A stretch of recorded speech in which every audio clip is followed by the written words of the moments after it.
जब मुसलमान शहीद किए जा रहे थे गजा के अंदर, अल्लाह के घर पे हमले किए जा रहे थे, तो मुसलमान 29 अक्टूबर 2023 को शाकिरा का इजाजुल मुकद्दस में बराना मुजरा देख रहे थे। United Nations human rights council में पाकिस्तान की तरफ से वहां पर ये रेजोल्यूशन पेश की गई और इसमें इजराइल पर एम्बार्गो लगाने की तजवीज रखी गई। कैसे इस वक्त सऊदी अरेबिया इस वक्त आपसे ज्यादा बेहतर रिलेशनशिप उनके भारत के साथ है,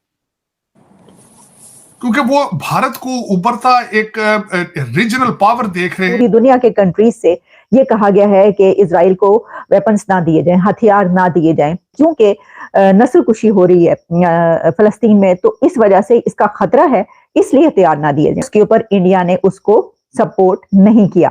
14 फरवरी 2024 को इंतहा पसंद हिंदू नरेंद्र मोदी अबू धाबी में मंदिर की इफ्तिदा कर रहा था। ये सब हलाल, और जन्नतुल बकी के अंदर मज़ारात आज भी शिर्क। हाँ, तो मोदी सरकार का राज है और रॉ को वो डायरेक्ट ऑर्डर देते हैं।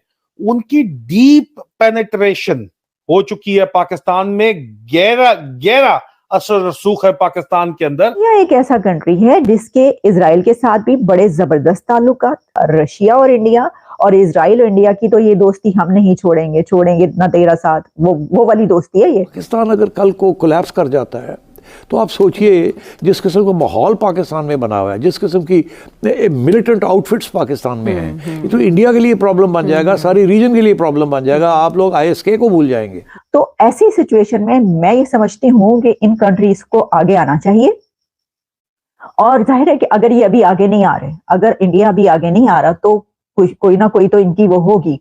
वैसे तो हमने ये देखा है कि जो न है डॉक्टर जयशंकर, उनकी तरफ से जो है वो फुल टाइम बड़े आड़े हाथों लिया गया। इजराइल को भी उन्होंने काफी कुछ कहा है, और ये जो कंट्रीज जो जंग करें इनके मुतालिक उन्होंने बड़े सख्त अल्फाज इस्तेमाल किए और फुल टाइम। खैर, डॉक्टर जयशंकर तो जो है वो पूरे के पूरे यूरोप और वेस्ट को वो तो एक ही उसमें जो है वो लपेट देते हैं, वो तो कोई लगी लिपटी रखी नहीं रहने देते, सबको सब कुछ कह देते हैं।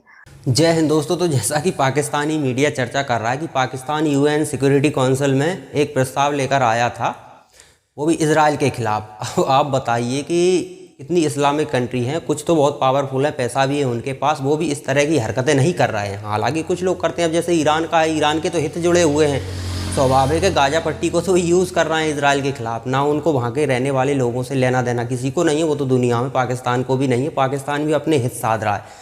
लेकिन इनकी बेवकूफ़ियाँ देखी कि आप कर क्या रहे हो। जिस अमेरिका से आपको लोन लेना है, पैसे लेने हैं IMF के ज़रिए, वही अमेरिका का खास राइट हैंड कह सकते हैं इजराइल, उसके खिलाफ आप प्रस्ताव ला रहे हो।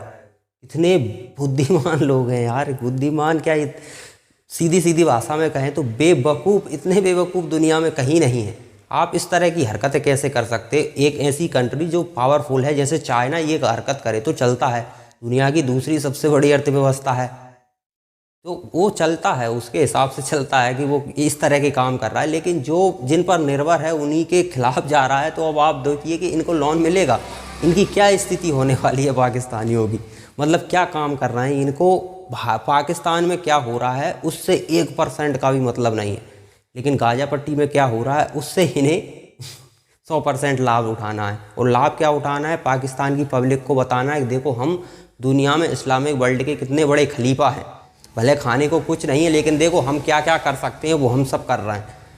तो भैया इससे बेहतर है UN में तो कभी कुछ होना ही नहीं है। UN ने आज तक कभी कुछ किया ही नहीं है, कुछ देशों का वहाँ पे वर्चस्व है। अब आप रूस के खिलाफ प्रस्ताव लाइए, वो वीटो कर देता है, अमेरिका के खिलाफ लाइए, वो वीटो कर देता है, चीन के खिलाफ लाइए, वो वीटो कर देता है। प्रस्ताव किसी के खिलाफ पास भी हो जाए तब भी कुछ भी नहीं होता है। तो UN से आप मदद की उम्मीद ना करें। पाकिस्तान को अगर गाजा पट्टी में हमास के लड़ाकों की मदद करनी है तो आपको इजराइल पर हमला करना चाहिए, इसके अलावा दूसरा कोई विकल्प नहीं है, क्योंकि इजराइल कई तरह से घिर जाएगा। हूती भी हैं, हिजबुल्लाह भी है, हमास भी है, ईरान है, तो कई तरह से इजराइल घिर जाएगा। पाकिस्तान को मदद करनी चाहिए, सीधा सीधा हमला बोलो उस पर। हिम्मत है नहीं है, क्योंकि जो गाजा पट्टी में हो रहा है ना, जैसे खंडर बना दिया गया वैसे ही पाकिस्तान खंडर बन जाएगा, क्योंकि जज्बा है हमारे पास, इससे कुछ नहीं होता है, हथियारों से लड़ाई होती है। इजराइल वहाँ बैठकर यहाँ आने की ज़रूरत नहीं, ऐसे ऐसे बॉम्बर आएंगे, बम बिछा जाएंगे पाकिस्तान में। तो ये पाकिस्तानियों को पता होना चाहिए। और इस तरह की हरकत करने से अपनी ही जो रेपुटेशन है वो गिरा रहा है। उल्टा जहाँ से कुछ पैसे मिल सकते थे वो उनसे भी हाथ धो बैठोगे तुम। IMF से लोन जो धीरे धीरे मिल रहा है उससे भी हाथ धो बैठोगे इस तरह की हरकतें करोगे तो चलिए पाकिस्तान का मीडिया आगे और क्या कहता वो देखते। 2-3 करारदादें जो है पेश की गई, यानी एक तो ये थी एम्बार्गो के जो हथियार हैं उसके ऊपर जो है वो पाबंदी लगाई जाए, लेकिन इसके अलावा एक और रेजोल्यूशन पेश की गई जिसमें ये कहा गया कि जो वहां पर इजराइल के ने उन ऐसी प्लेसेस, ऐसे एरियाज के जहां पर कब्जा किया गया, इसको मानते हैं आप कि यहाँ नाम लिए गए, इसके ऊपर कब्जा किया गया, उसके ऊपर जिन कंट्रीज ने कहा यस उसको सपोर्ट किया, उसमें इंडिया भी तो उसने कहा यस ये माना जाता है कि उसको कब्जा किया गया। फिर दूसरी एक और करारदाद ये थी कि एक और रेजोल्यूशन में ये सवाल उठाया गया कि क्या जो पैलेस्टीन है उसको हक के खुद इरादियत है, यानी उसको हक हासिल है, उसका राइट है कि उसको माना जाए, क्योंकि अभी तक उसको रिकग्नाइज नहीं किया गया यूनाइटेड नेशंस की तरफ से, ये बात याद रखिएगा। तो उसके ऊपर भी जो स्टैंड इंडिया की तरफ से आया वो काबिले तारीफ स्टैंड है। मैं समझती हूँ कि इंडिया ने ये जो रेजोल्यूशन पर यस किया, इसके बावजूद कि इंडिया कितना स्ट्रॉन्ग पार्टनर है इजराइल का, मतलब कि वो तो हाथों में हाथ डाले हुए 2 कंट्रीज है इजराइल और इंडिया, लेकिन फिर भी इंडिया ने जहां पर उसूली मौके एक ऐसा स्टैंड आना चाहिए था जिसके ऊपर उसने कहा हाँ, माना कि हाँ ये बात जो है ये सही है और इसको हम इंडोर्स करते हैं। लेकिन जो तीसरी करारदाद है रेजोल्यूशन जिसमें कि एम्बार्गो की या हथियार ना देने की, ये अमेरिका से कहा गया है कि इसको हथियार ना दिए जाएं, बल्कि पूरी दुनिया के कंट्रीज से ये कहा गया है कि इजराइल को वेपन्स ना दिए जाएं, हथियार ना दिए जाएं, ताकि वो जो एक जनवरी में ये बात कही गई थी, यूनाइटेड नेशंस में ये रखी गई थी करारदाद कि वहां पे क्योंकि नस्ल कुशी हो रही है फलस्तीन में, तो इस वजह से इसका खतरा है, इसलिए हथियार ना दिए जाएं। उसी को आगे चलते हुए ये बात अब यहाँ तक पहुंची, तो उसके ऊपर इंडिया ने उसको सपोर्ट नहीं किया। तो दोस्तों ये है पाकिस्तानियों की रियलिटी।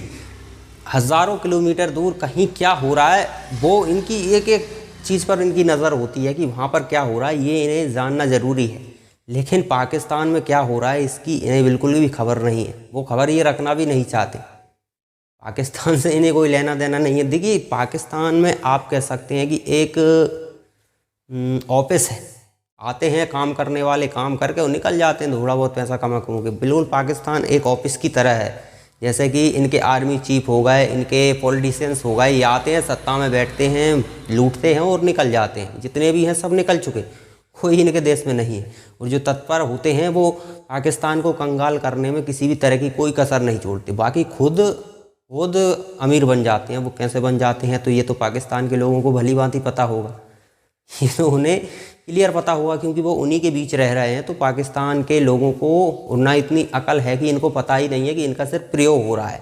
ये पाकिस्तान पूरा ऑफिस है, वहाँ पर लोग काम करने के लिए आते हैं, पैसा कमा के निकल लेते हैं, और वही कई सालों से हो रहा है, आज से नहीं कई सालों से। और सिर्फ उस ऑफिस में ज़्यादा कुछ करने की ज़रूरत नहीं, सिर्फ चूरन बेचना है आपको। गजबा हिंद हो गया, जैसे कि जज्बा जिहाद, इस तरह के कुछ चूरन बेचने, मतलब उनको इस तरह से ट्रेंड करके रखना है कि वो उससे आगे सोच ही ना पाएँ, खुद के बारे में कभी सोच ही ना पाएँ। उनको सोचना है फ़िलिस्तीन के बारे में, कश्मीर के बारे में, खुद के बारे में वो कभी सोच ही नहीं पाते। तो बस ऑफिस है, लोग आते हैं, पैसा कमाते हैं और चले जाते हैं। और जो ऑफिस में पहले से लोग रह रहे हैं वो भूखे नंगे आज भी है और हमेशा रहेंगे, अगर नहीं बदले तो रहेंगे, ये तो क्लियर है। दुनिया में कोई भी देश हो, भारत भी हो, आज मैं कह रहा हूँ गारंटीड तौर पर 2024 का चुनाव आने वाला है, प्रधानमंत्री नरेंद्र मोदी को हटा दीजिए, मुश्किल से 5 साल लगेंगे, पाकिस्तान की तरह आप भी भीख मांगोगे, महज 5 साल लगेंगे। और प्रधानमंत्री नरेंद्र मोदी को फिर से सत्ता में बिठा दीजिए, अगले 5 साल लगेंगे। अमेरिका अभी तो हालांकि हमारी लेवल पे है, थोड़े बहुत बयानबाजी कर भी देता है, 5 साल बाद तो अमेरिका की इतनी भी वैल्यू नहीं होगी कि वो भारत को आंख भी दिखा सके।